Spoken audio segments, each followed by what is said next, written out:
Welcome to US Cricket Talk. It's your boy CGTHEGENIUS, and I'm here again with BIGNATE Cricket. How are you doing tonight, sir? So far, so good, sir. Just taking it easy. Glad to be back. Looking forward to this episode.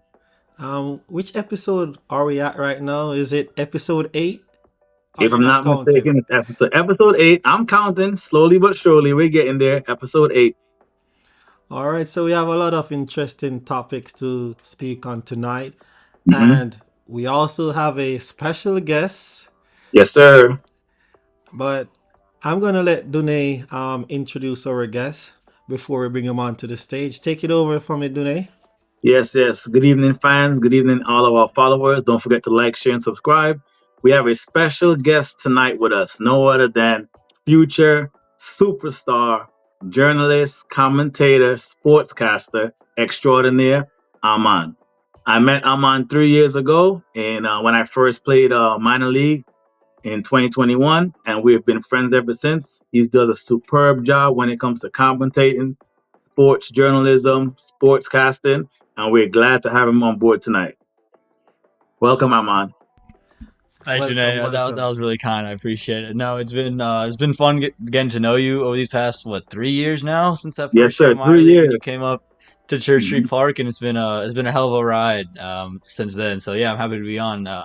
Listen to a couple episodes, so good to be on, man. Yep, glad to have you on US Cricket Talk, episode 8, and we're gonna have some fun tonight. All right, so without further ado, let us just head into the first topic that we want to speak on. We will be speaking on the minor league today, and we just want to focus on the South Division because that's where we're at and what we know about. So let me just bring them on to the screen. Yes, So sir.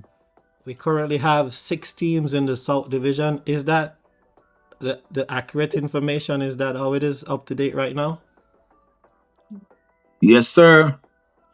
Okay, so we have Atlanta Fire, Atlanta Lightning, Baltimore Royals, Fort Lauderdale Lions, Morrisville Raptors, Orlando Galaxy. So, Danae, I know who's your pick from that group already. How do you know who's my pick? Because you like to support you homegrown, where you're from. But Yes. I'm on looking at those teams in the Southern Division. Who do you think is one of the favorites to push forward out of this division? Yeah, I think it's an interesting conversation. I think Janae might want to cover his ears when I make my Uh-oh. pick here in a Uh-oh. second. But Uh-oh. Uh-oh. the Atlanta Fires represented the South in the last couple editions of the tournament. But I think the Baltimore Royals made a couple really big moves, bringing in Mohamed Mohsin, the leg spinner, from the Central Division, and then I think adding Obis Pinar gives them a lot of depth that they didn't have. Kind of a finisher that's still waiting for them, and they have so many bats in that ring with Bipul Sharma there to bowl some spin. I like the makeup of that team. I think Baltimore really. I think they get their first push into the playoffs this season. Danae, you hear it? What do you Yeah, I you don't heard. have anything else to say? You're not Well, challenging that? I'm not challenging his expertise, but I would say that I feel as if all the teams have improved. I've seen a lot of Absolutely. I've seen a lot of movements. I know Anna can attest to this. I see Aaron Jones, who was with the Fire for the last 3 years, has suddenly moved to Morrisville. So I know Amon is happy that he has Aaron Jones. I also see that you guys picked up Trevon Griffith, who's a superb all rounder.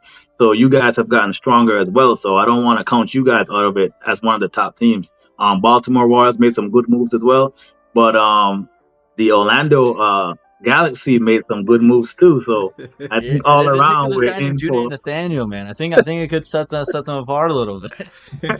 I think that every team did their due diligence. The only one that's a little bit surprising to me is Fort Lauderdale Lions. They had a great team last year, and they did win a lot of games, especially with that one bowler. Oh, I forgot his name, man. The all rounder.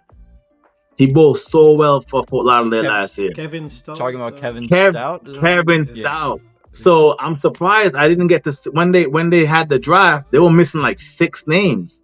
So Yeah. I'm not sure what's going on with them.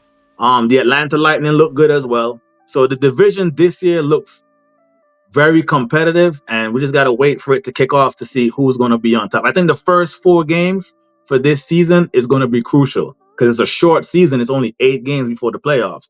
So the first 4 games, we're going to really see where each team stacks up, and then we'll go from there. So this is how they had the divisions.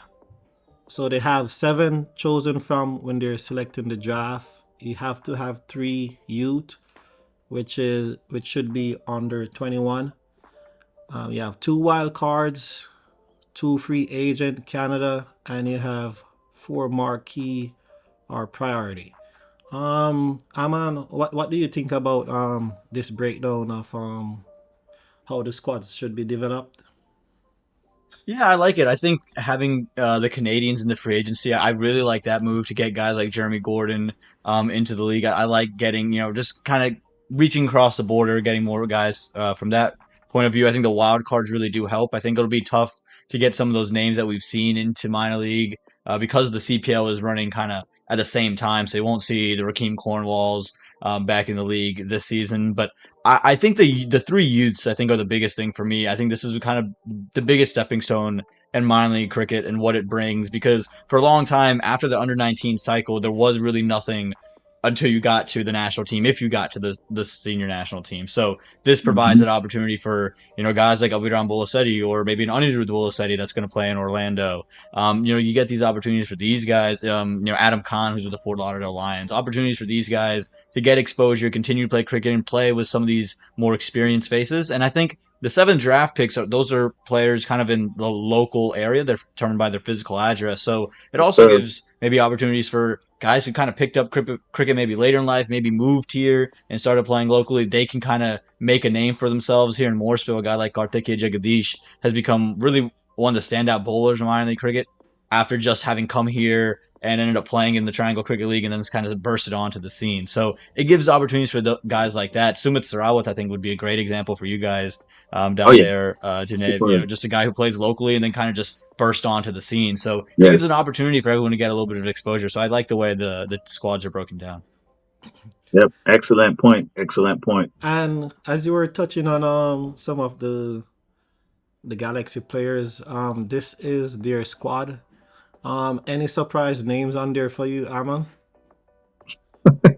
Any surprise names? No, I'm not. I'm not too surprised by the roster again to see Junaid Nathaniel picked up as a free agent. Junaid, obviously, you weren't on the team in the past couple of seasons, so that was good to see you back there. Back on the squad. Anirudh Bolasetti is from North Carolina, so it was cool to see him kind of get an opportunity elsewhere.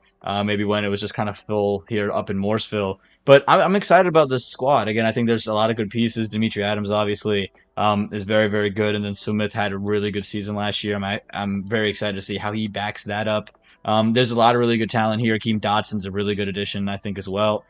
So there's a lot of good pieces, and I'm excited to see what Orlando, after maybe what was a disappointing season last year, be able to kind of push. I think Parth Patel also. He's from St. Louis. So you could kind of get Mhm. him, and he had a big role with the St. Louis Americans in the past 2 editions. I think he'd have a big role with Orlando too. So I'm excited about what this roster is. Yes, sir. Definitely. Dune, anything to add, sir?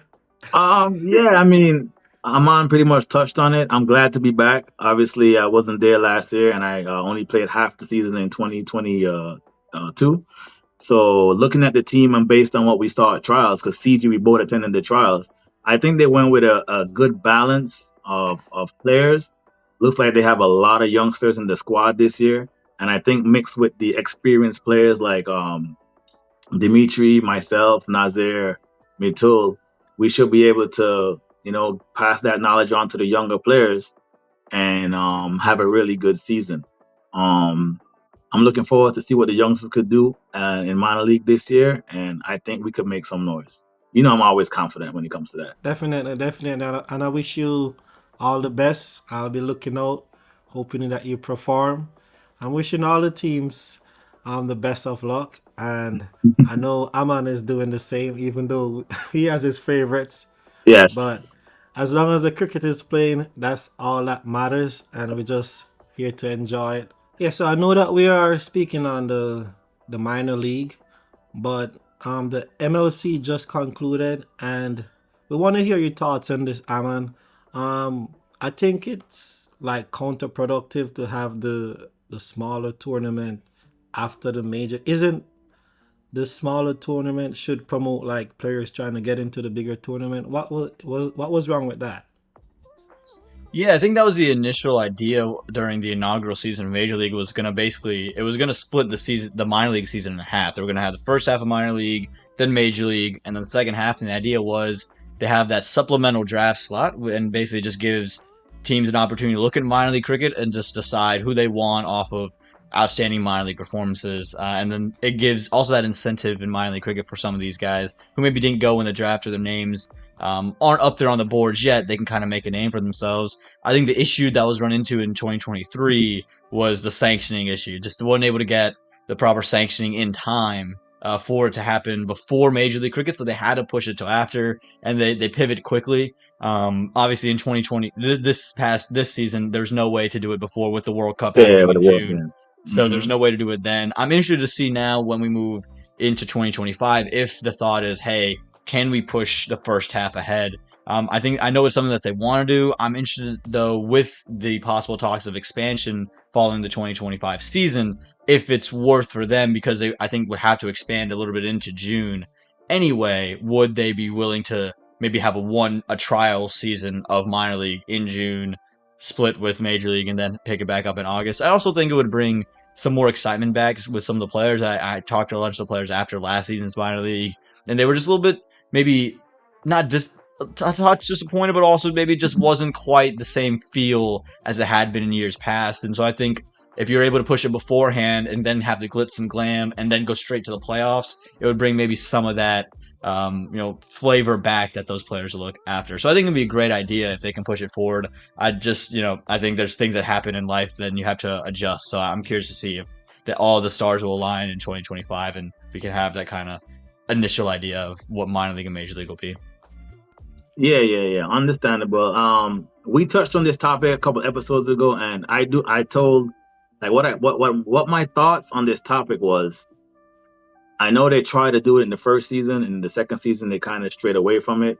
But I think moving forward in 2025, I would hope to see the minor league played earlier in the year, and then after the minor league, the top talent that you have in minor league gets picked up in the major league to showcase their talent.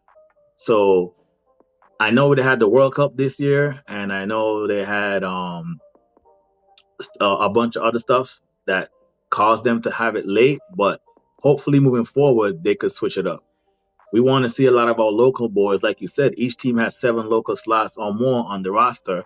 But whenever they perform, you would hope they'll get an opportunity to carry that on into the major league, and that's something that I think would boost the confidence for the younger players coming up and also get more players involved if they see, hey, look, like Sumit from Orlando Galaxy was one of the leading wicket takers last year. Look, he has a slot on a major league team. Maybe I can do that as well.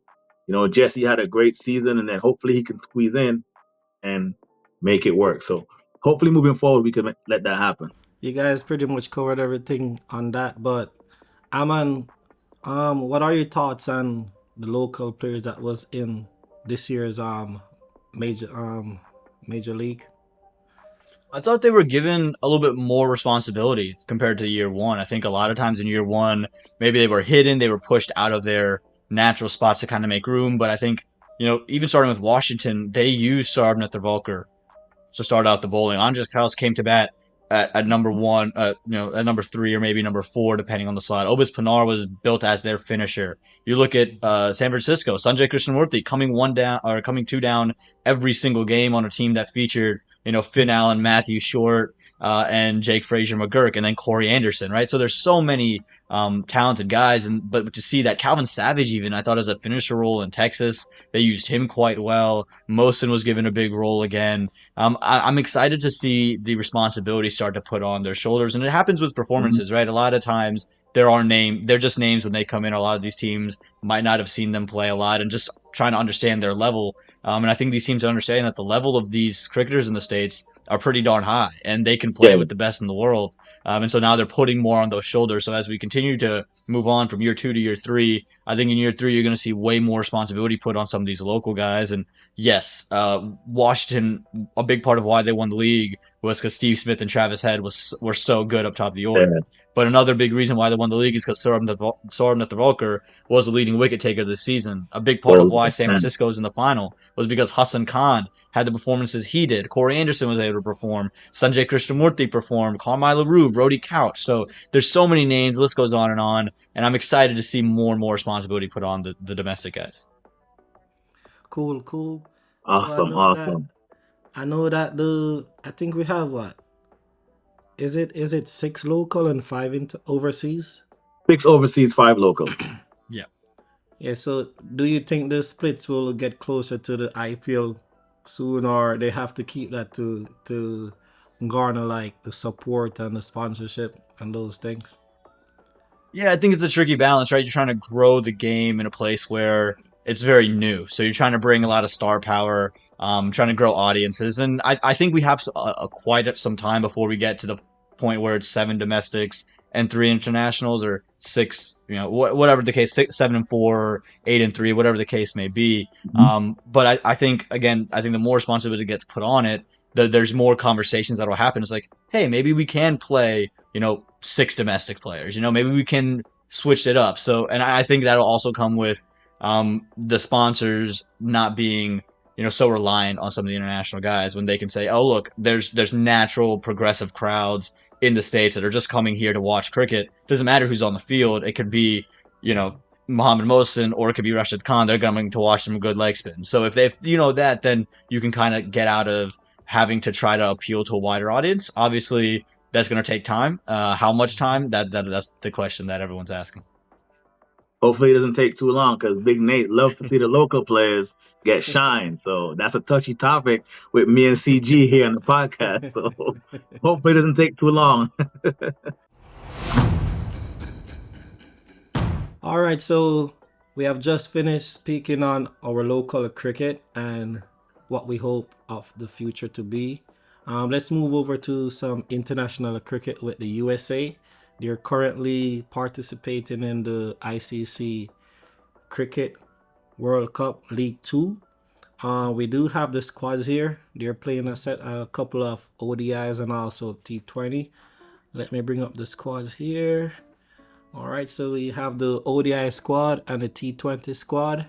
Alan, first, can you just give us a brief overview of the competition, so like the viewers can know what they're actually doing and what's at stake? Yeah, so Cricket World Cup League 2 is basically a qualification tournament for the Cricket World Cup, the ODI World Cup. So this will last 3 years, between 2024 and 2026, and it features 8 teams: Scotland, Namibia, the Netherlands, Canada, Oman, Nepal, UAE, and the US, all involved. And again, spanning over 3 years, and basically the top 2 have an automatic bid into that Super League to then qualify to be in that ODI World Cup that is happening in 2027? Yeah, 2027. So it's a really good opportunity for a lot of these associate nations to really play a lot. I think that's the biggest thing, is these are ICC scheduled events, so you're not worried about boards pulling in and out.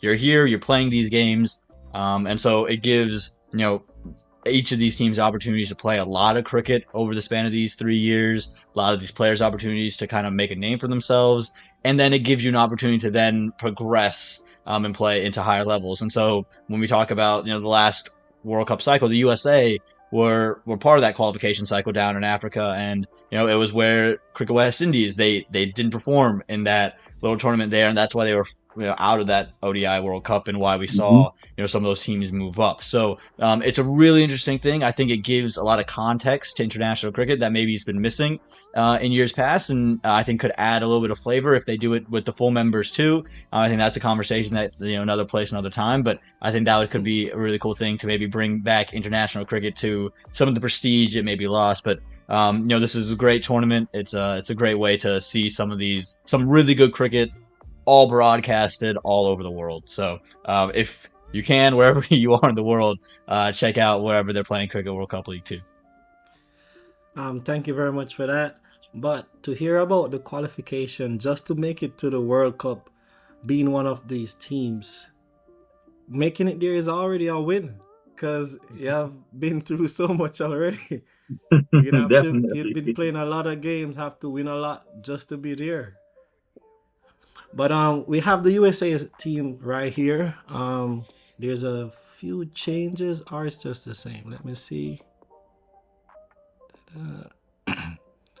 Yeah, so I can see House is definitely an addition in the T20 squad. Dune, what are your thoughts on the squads? Yes. So, first of all, I was shocked to not see Gajnan Singh on the team. I really thought that he would have got another opportunity, not second, but another opportunity to continue where he last left off from the last run of this tournament. We know Gajnan is a very solid middle order batsman. He has helped USA out in multiple occasions. The last time we saw him, if I'm not mistaken, he scored 100 against West Indies. So he really helped the USA cricket team to move forward. So not seeing him on the list was kind of a surprise to me. Also, Gauss not being in the ODI was also a surprise to me as well. But if I'm not mistaken, I think he's on leave. I think he just had a baby. Congratulations. So that might be the reason why he's not there. And when he's done with his leave, he'll join the USA team for the T20Is. But the main thing for me was not seeing my guy Gajanan getting another chance at it, seeing as he's been so good for us the last couple of years. What are your thoughts on that, Amin? Yeah, it's surprising. You would have thought the way Gurjanath Singh is played for USA, you would just felt he's kind of earned the right to play until he can't. You know what I mean? And Yes. last time we saw him was in that, on that tournament. He scored 100. I think he followed it up with a 60. I think that his official last ODI innings, if he were never to play an ODI innings, would be a 60 odd. I think a not out as well. Someone fact check that. But but with all that being said, he's a very good cricketer. He's a handy off spinner. We've seen it come into play, and so you just felt that there was room for him in this team. I can understand maybe wanting to try because there's so many options, trying some of these other guys on the team. Gurjanath Singh just felt like one of those ODI staples. It was kind of a preferred format for him. He's Yep. coming off a really good minor league, getting really good ODI form. Kind of like Cheyenne Jahangir was really just suited. Him and Cheyenne to me were our two best ODI cricketers in 2023, at least with the bat in hand. Yes, So sir. to see one of them miss was really interesting. And so with all that being said, you can't say that Milind Kumar hasn't done a decent enough job scoring 60 today. Mm-hmm. But yeah, I think obviously, knowing Gaj personally, it's hard to see him not in the team. And again, I think he had earned his way to being on the squad. Definitely. So sad to see him miss Definitely. out. But also, I think the fact that we can talk about this and then still see USA have some pretty decent success shows Mm-hmm. you that there's a lot of depth in the States, and that's exciting to me. I was watching the game today, and when Andrew Leonard and Peter Delapenna were talking about all the options the USA have, I saw some of the tweets like started getting angry about some guys. I said, this is a luxury now. We didn't have this before. It was like 15 guys, that's all we could talk about.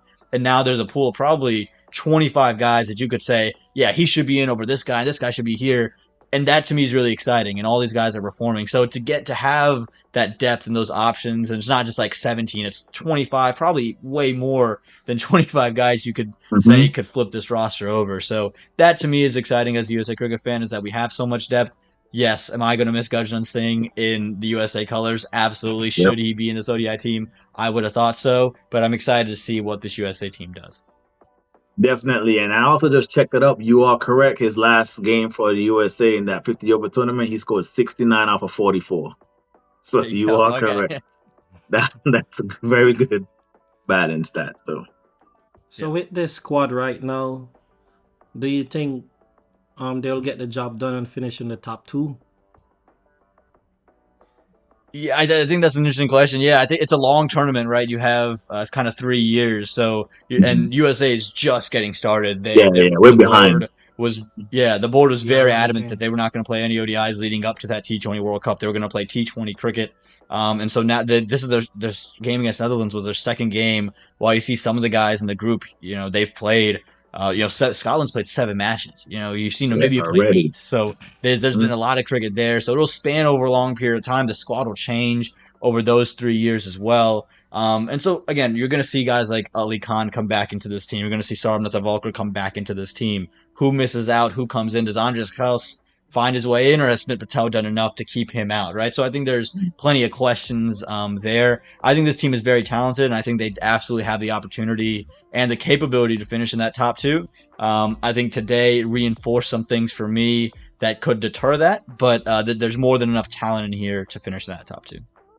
Yeah, and just to piggyback on what Aman says, I mean, we only played 2 games, and Scotland has played 7, Canada has played 6, Netherlands has played 6, Namibia has played 8. So I think it's going to be an advantage for us, seeing that the other teams played so many games. If we can capitalize on it early, we could be able to, keep our destination in our own hands per se. Because before the tournament started, I had USA winning all the games. I didn't have them losing any games. I'm always confident. I'm always confident. I respect that a lot. Yeah. I'm always confident. I feel like if we go out there and give our best 100% on any given day, we could win all the games. So I had them going undefeated. And then today, you know what happened? Like, that really hurt my heart. Me and CG was going back and forth while the game was going on, and I felt really bad. But it's not the end of the world. It's a long tournament. It's 3 years, like you said, and we've only played 2 games. So we just got to buckle down, come together as a team, figure out exactly how we got to execute these last couple of games, and come up with the positives. That's how I look at it. Well, this is the first game against Canada. USA ended up winning by 14 runs. From the position that they were, it was a surprise that it came so close. I know Dune was upset about that. What were your thoughts when you saw the match going that close, Aman? Yeah, it was just it was some shaky feelings. This ODI team just has a way to make things interesting, don't they? And I think this is kind of where you miss your Ali Khan and your Saurabh Netravalkar, right? You have a very inexperienced, in terms of ODI cricket, a very inexperienced bowling group, right? You have an Abhishek Bhartagar who's a kid, Shadi Van Skalkvik who's only just starting his ODI career and is lovely individual, incredibly fit, but in the back end of his cricketing career also. So there's just and Jesse Singh, who's kind of been for most of his career at best a third pacer, because there's Ali Khan and there's Saurabh Netravalkar. Now he's promoted to he's your frontline number 1 guy, and so it's a different kind of role and different kind of intensity that you have to be at. So I think it's learning curves. I think it's a good experience for everyone involved because you're put under some pressure. I think thank God for Monik Patel getting to 121. Otherwise, it could have been really interesting. This game, it could have gone well close. But USA Canada, it just seems everything happens, right? Jeremy Gordon hits the first 6 in his international career. Who would have thought it would happen now, right? Opposed to maybe 5-6 years ago. So, you expect a lot from USA Canada game. Again, you're missing your 2 strike bowlers, but it's a good learning experience for everyone involved. Cool. So USA batted first. So, let's look on their innings. So Stephen Taylor, 27 or 48, got a start, but couldn't capitalize and make the 50. Smit Patel looks really good over the 2 matches. Yeah, great debut. And Monank with a personal milestone frame right here. A superb milestone. And just so Aman knows, we need to talk to Monarch when he gets back, when we see him, because I tell CG all the time, if Monarch didn't get injured, we would be singing a whole different tune from that T20 World Cup. He's been in such great touch. I remember talking to Smit Patel, the writer for Crick Buzz. And he's good friends with Monik Patel, and just kind of talking to him about the form that Monank's in, and he's just in a real clear state of mind at the moment. And you can tell when he bats in that kind of frame of mind. I remember in 2022, in the first CWC League 2 cycle down in Musa, where he scored 100. You could just see there was just a way about his batting. It's fluid, it's elegant, doesn't take too many risks in his shots, and is very calculative. So when he's going good, and he was, the early part of that T20 World Cup, and if he's in there against India, it could have been really interesting. In there for the Super 8s could have been, maybe we steal a game here or there. Yeah. But it's good to see him carry that form into the ODI circuit. And I mean, you talk about Steven getting a start. Smith Patel looked good on debut, looked very comfortable, and I think Monank's a big part of that because he took a lot of the burden off of Smith by being the guy who's going to get runs pretty consistently, and Smith could kind of just tag along and just kind of find flow. Monank is that kind of a guy where he can absorb pressure, but he can also, if you bowl a bad ball, he's going to give it straight back. So he's that kind of perfect number 3 for ODI cricket. Yep. You hit it on the head. And then we have Aaron Jones with a chipped in with a 15. What did you think about this LBW? Do you think it was a harsh call, or it would have still hit that leg stump? I think it was close. It's 50-50. It could have went either way, so I'm not gonna touch on that too much. What about you, Aman? I think that was really close. It's really close, and again, the thing about associate cricket, there is no review system. The umpire, they have the best angle, they're going to make the call, and at the end of the day, umpiring's a tough gig. You're going to get no flowers, and you're going to get all the hate.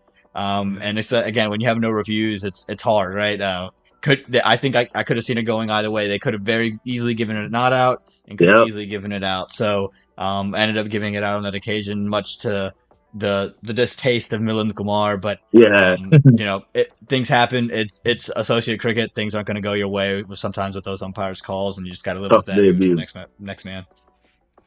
Yeah, definitely. But Cheyenne did steady the ship. Yeah, and Monang, very good partnership. Another milestone for him, a half century. So another one. It's good that a lot of the batters can chip in. So you can know that it's a really good balanced team there. Let me go ahead and check on when USA batted. Now Canada batted. Canada. Yep. So Aaron Johnson gave them a really good start. Like he was flying. Yes, he was. I'm not sure what Aman was thinking when they saw him batting. Like maybe they were gonna do it in 35 overs.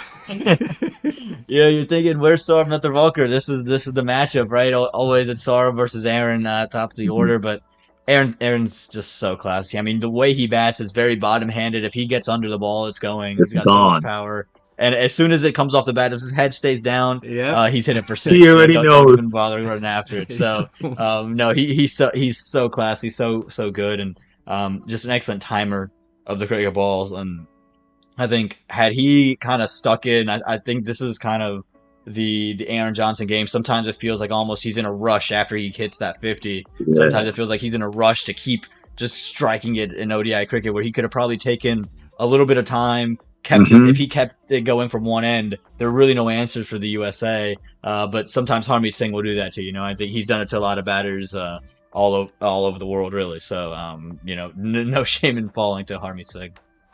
Yeah, man, very dangerous, man. While I was watching him bat, I was telling myself, man, this guy is hitting the ball clean, man, effortless.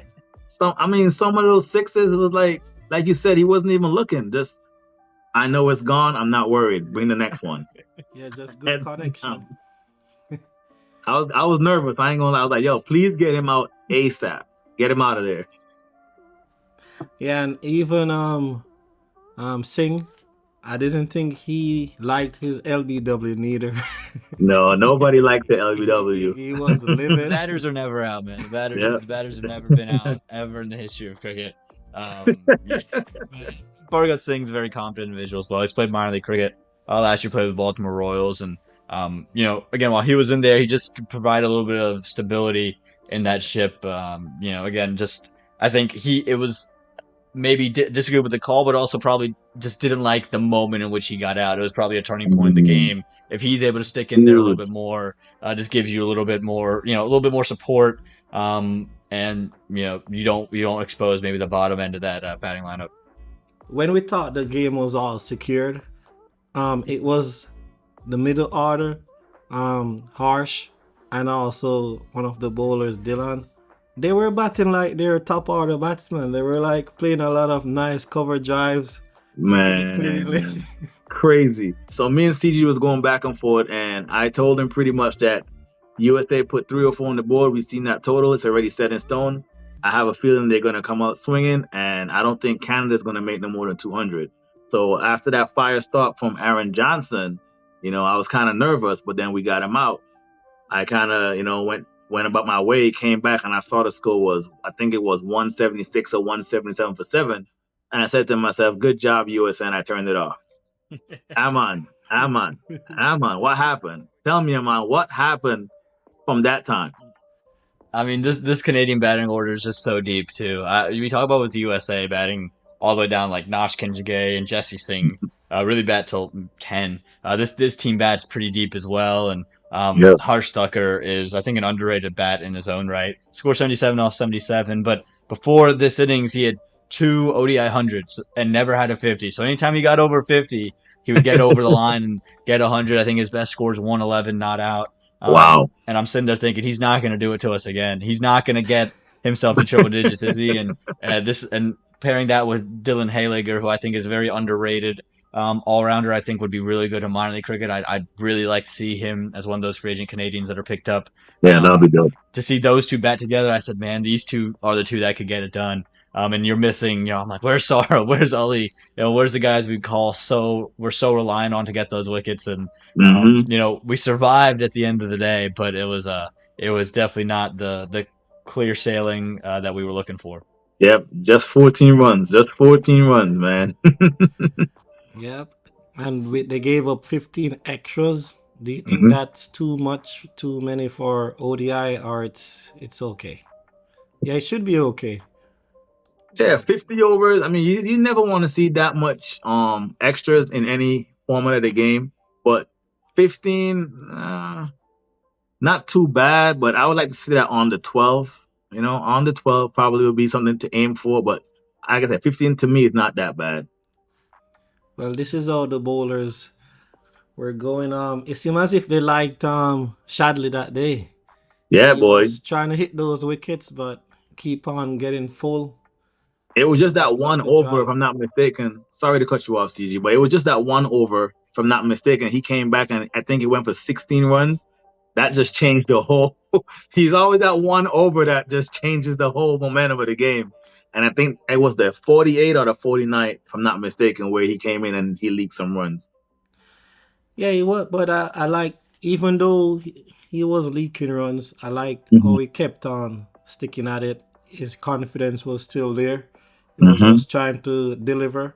It just didn't come off today, but I can see the effort that he was putting out there. So yeah, that's positive that when it's not going easy, he's still pushing through. Let's look on to the the second match. The second game. This is where all the smiles stop. Dune, Yes, sir. were you watching the full game today? Yes, sir. I was. I had the opportunity to watch the full game today. How about you, Aman? I know you're not gonna miss it. No, I was up. I was tweeting at Peter Della Penna and Andrew Leonard the whole time. I was texting him on WhatsApp the whole game also. So yeah, I couldn't miss it. And man, this was one for the heart. I tell you what. So after you saw the USA got them out for 237, you thought that yes, is this the first? Would this be the first time USA beat Netherlands? Definitely, it Yeah. would have been the first time if they would have accomplished it. And you thought it was today, but no, it didn't happen. Yes, it should have been today. I don't know what Aman was thinking, but I know what I was thinking when we were chasing that down. I thought it was doable. I thought we had the game, but like Peter said, USA is known. I know you heard my boy Peter saying USA is known for some shockers. And he was hoping that this wasn't going to be one of them, but man, this one hurt. So this is how their scorecard looked. So well, you have two of the top order who really stick around and made some runs. And then Milind Kumar got the breakthrough, Scott Edwards, who's every time I watched him, he's always giving like 200%. He's always adding to the game, either with Yeah, his wicket keeping or his running between the wickets, that's batting. But that's what I like with Edwards, man. Bro, he applies so much pressure running between the wickets. It's just crazy. So good. Yeah, no, I think this team, I think a lot of these guys are like that too. They do the little things right. I think that's what you have Mhm. to do in an associate team. Every little thing matters. There's there's a lot less room for margin of error. And so Mhm. when you see Vikram Singh bat, right, you see him very aggressive running between the wickets as well. He was looking to get after it, and Max O'Dowd is just, I think he's the second leading run scorer in all of Netherlands, all of Dutch cricket behind Ryan ten Doeschate. So he's looking to move past Ryan ten Doeschate. And if you're in the same conversation with him, you're doing some right things. And this was Great. coming off of being sent in to bat first too, right? Mohan Patel won the toss. He elected to bowl. You're thinking it's a little bit cloudy, maybe some swing happening. A wicket falls early, and then these two just don't let anything else happen. They They just kind just of play it dig out, in. get their runs in their own little way, take advantage of the pace. Never let the team kind of settle. And then Scott Edwards there in the middle again just was kind of that glue, held things together, didn't panic. He's just that cool head that you like to see from your captain, and just assesses. I think he assesses conditions well and assesses kind of what is needed from certain situations. And with all that being said, however, USA controlled that first innings all the way through it. Yes, I they thought did. they had controlled the whole thing. The spin was terrific on a wicket that was helping the spinners out. Yep. This was an innings that if you were to tell the USA, hey, Netherlands are only getting 237 from their 50, you'd say, yeah, that's probably where we want them to be, and we can get that done. definitely, and they did reduce the extras, so it's down from 15 to 10. And this is how the scorecard is looking. I think they brought in Janai Drysdale. Yep. Who did Hmm. he drop? Who did they drop? Abhishek Barkar went out. Oh, okay. But again, the bowlers did the job. Very good performance, but it was down to our batting. Yes. So Stephen Taylor, what did you guys think about this LBW? I think this one was missing. So, so this is the one that I could tell you what I thought. I thought not out. That's based on the angle and the reviews. I think the umpire missed this one. I think that was missing leg. I could be wrong because I mean, Vivian is a very good bowler. We known him to swing the ball, especially coming off of the T20 World Cup. I mean, he moves the ball a lot, but I just think that was just doing a little bit too much for myself. So that one, I could say that Steven got the raw end of that decision. What's your thoughts, Amon, on that one? Yeah, again, another close one. No DRS for the umpires, and I think Mhm. you saw Steven straight away kind of gesture that it's moving Yeah. past leg stump, and oftentimes you see him kind of get trapped on the pads that way, and Mhm. oftentimes he's given not out because of just the angle he stands, on leg stump, maybe even a little bit outside leg stump at Outside the times, leg. just because Yeah. of his reach and his length. And so you're just thinking, and I think at the moment of impact, you could see three stumps also, and obviously Yeah. it's slowed down too. So we have the luxury of seeing that replay a couple of times. Andrew Leonard said, "Peter, what do you think?" And Peter's like, "I'd like to see it one more time." And in my head, I'm thinking the umpire's only got one shot, and we're all gonna rag on him now because we're seeing it 2-3 times slowed down. Yeah. Yep. Again, those calls are so close. I could have easily seen it going the other direction, Yeah, but like you said, definitely. with no reviews, you got to live and die with the umpire's decision. Yep. Yeah, definitely. So do you think like Steven is going through a tough patch, or he will bounce back soon? All right. What do you think about his recent performances? Yeah, I think Steven, he's hyper talented. I think everyone will tell you he's super talented. Probably the best domestic, as in born in the USA, to come out of the USA, and really since Bart King, if we're being honest with ourselves. And Mhm. I think it is kind of a lean patch for him. It's been a lean patch for long. I think the might be the longest lean patch of Steven Taylor's life. I don't think Yeah. he's gone more than a month without scoring runs, and he hasn't really done it. He's had a couple of shots here and there. You think back to the T20 World Cup, not really a score of note for him, Mm-hmm. but he provides value in other ways. He's tremendous in the field, terrific with the ball. Oh, We saw it hmm today. I think he'll have an opportunity to bounce back, but we talk about how competitive this team is. I think maybe there's a little bit of pressure looming over him of like, hey, Monank's scoring 100, Smith Patel is scoring 50s, Andres Carlos isn't even in the team yet. Chand is Step left up. out of this team. We need you to get some scores. Otherwise, it might be hard to kind of justify you in this team, Justifying. which Yeah. is crazy to think about. I don't think there's ever a day I would have thought Stephen Taylor would even be close to the question mark of being on a USA 11. I think we're far from that. Yep. But I think if he goes through this calendar year without a score of notice, that'll be 2 consecutive years without real scores.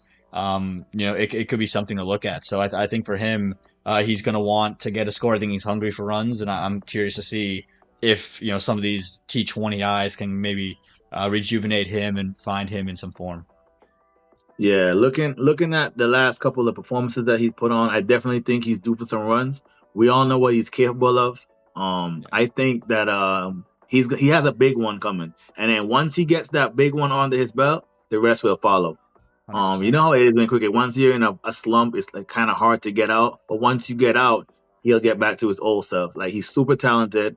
No one's worried about whether or not Stephen Taylor can bat. We know he could bat. We know what he could do. The Yep. oppositions, you see how the opposition act when they get him out. No matter who you're 100%. playing, they're It's still Stephen screaming. Taylor at the end It's of the day. exactly. So I think if he just digs deep, focus, he'll get a big one, and hopefully we'll see him in there for the next 5 years at least, playing and performing. He has it in him. Let's go, Steven. Yeah. I wish him all the best, and I hope that he can get back to his better days very, very soon. But Smith Patel is, I like his attitude. Yes. He plays his shots, and he's always trying to keep the scoreboard ticking. So, he's putting in a good shout to stay in the team. Yes. Manak Yeah. Patel, he got squared up. Yeah. They got a really good start. Aaron Jones and Smith really settled the ship and brought it back. Yep. They But brought us back in it. what you thought about Monank's wicket? For me personally, he just got squared up. One of those deliveries, man. I mean, who would have thought that he would have got squared up? And look where the catch was taken. I mean, that was a superb catch, diving forward as well. The ball was dying. So Yep. when you get a special delivery like that, there's not much you can do but just hope that you get enough top hand on it for it to die down. But unfortunately, it carries straight to the fielder. Coming off 121 not out the game before and getting the duck today, I mean, I'm pretty sure he's disappointed, but he's gonna bounce back big. But that's a tough one. That could have went either way. Yeah, It's cricket, man. But What do you think, Amon? Yeah, it's the highs and the lows, man. Like you said, to go from essentially one day to a duck the other, and it's just the amount of swing that we Yeah. saw from Vivian Kingma that we didn't really see from the USA, and they had I thought the favorable conditions with the pace bowling, right? There was a little more clouds when Viv came out there to bowl. It's sunny. It looks like it's kind of baking down, and then we know he can extract swing, but the sheer amount, and I thought when he was on a length, it was so hard to play. I mean, he kind of found that perfect in between length. Monunk is going to look to drive. That's kind of where his bread is buttered. And so you just gave him one that he thought maybe I could just push to mid on, just play one of those classy straight drives, and just swung back on him. It's kind of something that when I think about the delivery that Mohammad Amir had to Virat Kohli in the 2017 Champions Trophy, that just pitched on him, looked like it's coming back towards him, and just left him as he's trying to play it to mid on, and just ends up flying to point. It was very eerily similar to that. So Mona going out with Steven, you're like, oh boy, Oh, yeah. it might just be 237, but there's a game on your hands. And like CG was saying, Smith and Aaron kind of steadied the ship. Smith just kind of played his game. Two pretty decent players just spinning. I mean, Aaron had some really gorgeous cover drives. I think there was one he held it for about 10 seconds after it crossed the boundary. He held the pose for a good measure. He looked in really good touch today. But how he got out, I thought it was really soft. I thought he just lost concentration. I don't know if he was thinking about the half century, but if he's looking back on that dismissal, he's disappointed. Yeah, definitely. For sure. When I saw the replay, I said to myself, if Aaron could If Aaron could get that ball back, I think he would not play that shot. Yeah, and I think Shabir Ahmed was just like, I think it was just confusing everyone because Andrew Leonard, as soon as he came on to bowl, said, he's a guy who bowls, he's one of those modern day cricketers that just bowl a lot of googlies. He bowls hmm maybe one or two leg breaks, the Ravi Bishnois of the world, and then just hmm everything's going to come back in on you. And then it felt the USA took maybe like 5 of his overs to realize, oh, everything's coming back in on me because Aaron's playing for the leg break, and that's, I think, a big part of why the ball pops up. Milland hmm on his first delivery was playing outside of the line. Cheyenne was playing outside the line a little bit. It just felt like Trying to figure it no one out. was really adjusting to the way Shimmer Ahmed was going to play. I mean, he got Smith undone with a googly straight through. Yeah, that was beautiful. Yeah. Beautiful, It was the beautiful perfect delivery. delivery. It had Andrew Leonard gushing. When you get a former leg spinner gushing like that, it's you did something right. So the not being able to adjust to that quickly was really shocking for me. Yeah, but Milind Kumar failed in the first match, but he came back and stamped his class in this one. Yeah, we really needed that inning. hmm Yeah, but where would you think that they lost a grip of the match? Well, I think so. Awesome batting by Aaron. I know tough the way to get out. Malin came in, gave us that 69. I mean, it was a beautiful innings, well constructed. He played the part superb, but I just think he got out a little bit soft as well, playing that flick shot, and it's like it was like a casual shot after doing the hard work. So I think that's kind of where it started. I mean, we still had um my guy Shadley there, but I think that was when the tide started to turn because once he got out, the Netherlands like their energy just rose. It's like, look, let's dig deep, let's fight. The main guy who was causing us problems, he's out of here. Let's start with the tail now coming in and apply the pressure. So for me, that's where I think it started, losing Milan on that flick shot. What about you, Aman? Yeah, I think Millen's wicket was definitely a big part of it. I think it was the response to Millen's wicket for me, because it's so reminiscent to what we've seen from USA ODI teams in the past, where games are kind of they're there to win, and you don't need a lot of runs, but they just almost just seem to like want to just play to the very last over, and you could just see Yeah, they're just blocking everything. Maybe the blocking. the casual one here, and they have time, yes, in those moments to do it, but at some point there has to be a little bit more aggression taken. When Millen got out, and then I saw the next over would have 1 run, and the over following that had 1 run. We had 2 overs with two combined runs. I went exactly Mhm. back to Musa in 2022 where the USA played Nepal and ended up with a tie. And after that tie, USA was chasing. Nepal celebrated like they won the World Cup, and Rahul Yeah. Jadiwala, who had the final ball, was on strike for final ball, fell to his knees like he had just lost, he just lost the World Cup. And I'm sitting there thinking that was a game where it was a run of ball for 4 overs, and it Mm-hmm. went down to the final ball. That you should never lose from that position, right? To run a ball Nope. with 6 wickets in hand for 4 overs, you should cruise. And Aaron Jones was in the middle for most of those 4 overs. So Yeah.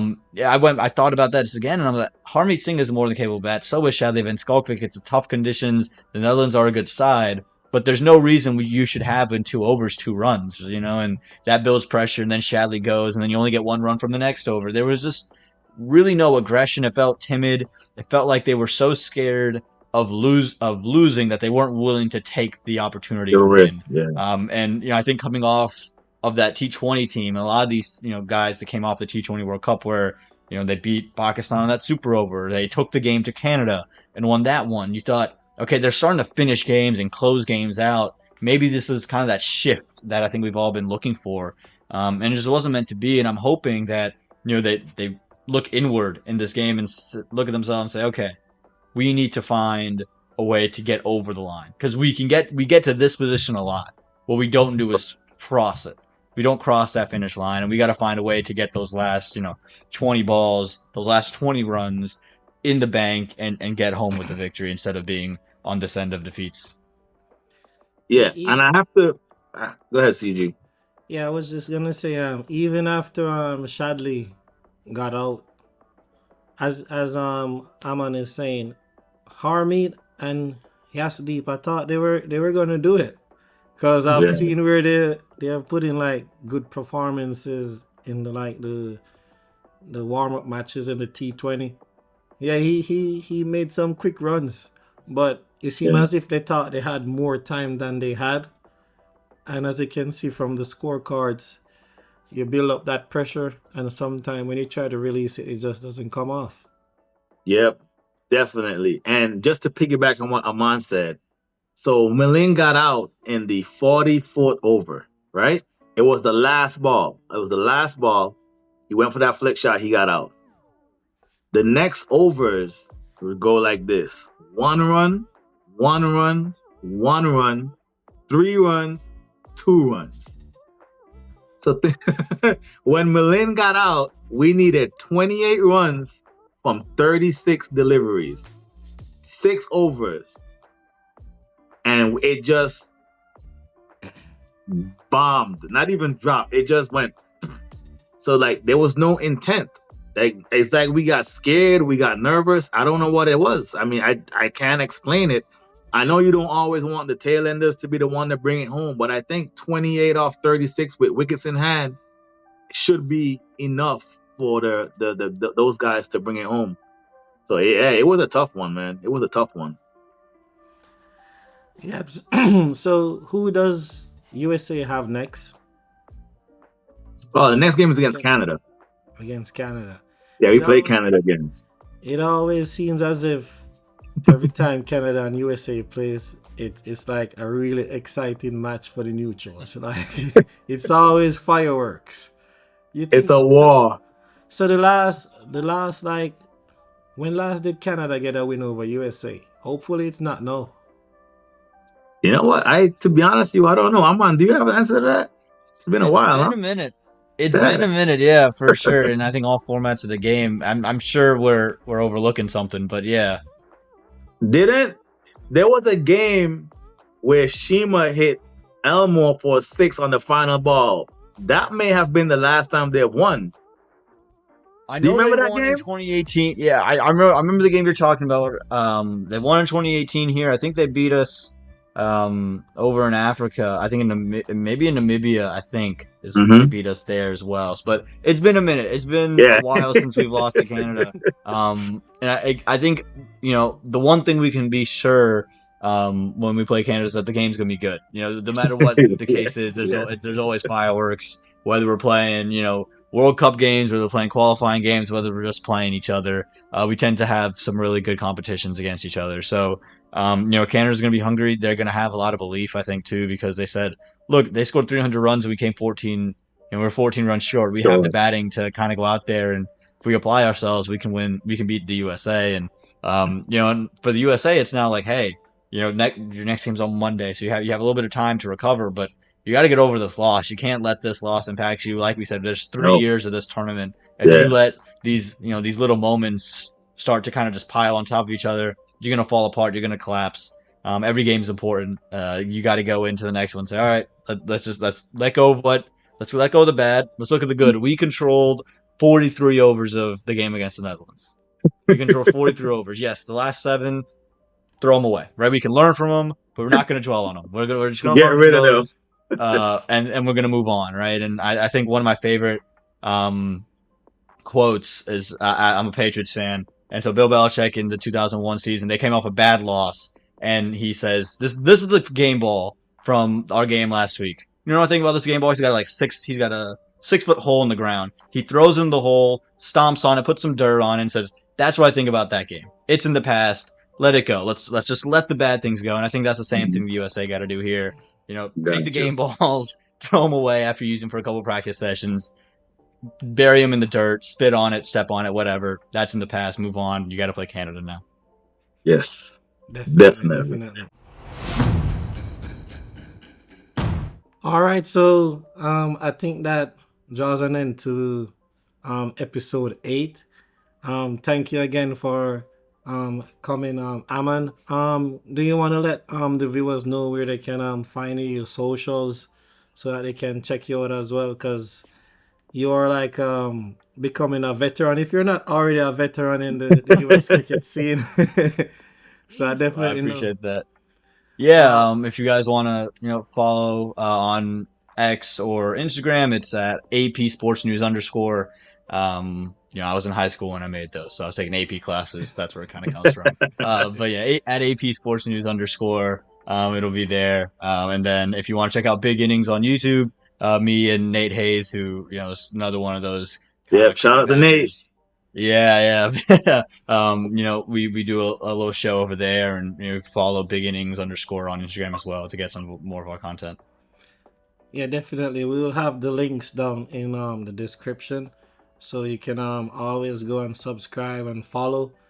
But it was a very good talk, wasn't it? Dene was very insightful, a lot of Yeah, knowledge. Yeah, yeah. Aman, you can see that he really knows his stuff, know the Mm-hmm. players' names. How long have you been doing this? Started I started my podcast late in 2019, but kind of doing this commentary stuff since 2021. So been about 3-4 years now. I'm 21 years old now, so it's kind of crazy thing about it. I started at 18, and now it's 21, and just hoping to continue to grow. Yeah, man, it's been amazing to watch you go, man. My highlight was seeing you at the World Cup down in Fort Lauderdale, man. It was amazing seeing you work.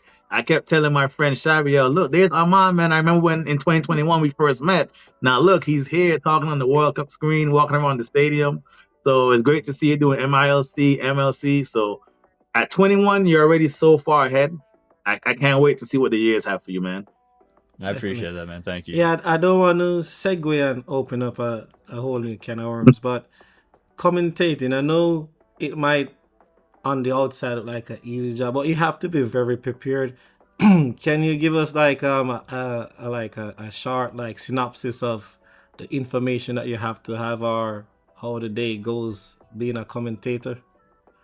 Yeah, I mean, I think depending on the level, when I went to Major League, it was the first time I've ever had like a statistician next to me, and they're spitting stats at you, and kind of telling you, oh, this is the average score, this is what he scored in this game, this is his average. I'm like, this is something I've never had before. I've usually looking Oh, it up, writing it down. A lot of it for me, I try to contextualize a lot of things. I think numbers are great, but numbers without seeing someone play, kind of just to me a bland statement. So I like to yeah, watch someone play. I like to know, are they better versus spin or pace? Do they like, where do they like to play and things like that. So I spend a lot of time watching game film, where if it's available. Sometimes, with some of the stuff we do, there's just no, you don't know where to find some of these guys. But for me, it's a lot of, I'll spend probably an aggregate of 24 hours studying a team, watching film, breaking down everyone on their squad, and then compiling their stats either in a Google Doc or writing them down by hand, something just so I can just kind of have a quick reference guide.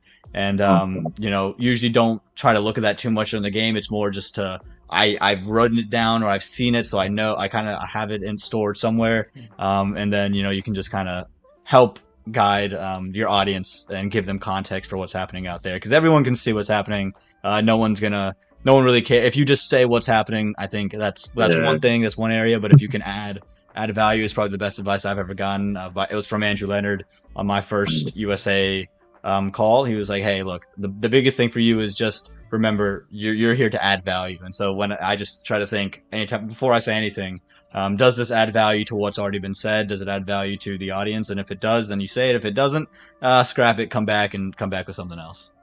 Awesome. Awesome. Definitely, that's a lot of preparation, man. I I know, I like know it that. I looks know. easy, but I know it's not. Not you have to be prepared, know your stuff, and you have to be able to like express yourself and actually comfortable talking. And I can Yeah. just by this like podcast that we're doing, we can know that see that Aman really has it down pat. Yes. And he executes it well too, because I know when you're live and you're talking to not only the world, but everybody, it's just amazing to see how you plan it out and how you execute it. So, I appreciate that a lot, guys. Thank you so much. Definitely. Thank you again. But as I said, this is US Cricket Talk episode 8. We come yes, to sir. the end. Remember to like, share, and subscribe. Tune into all the links down below in the description.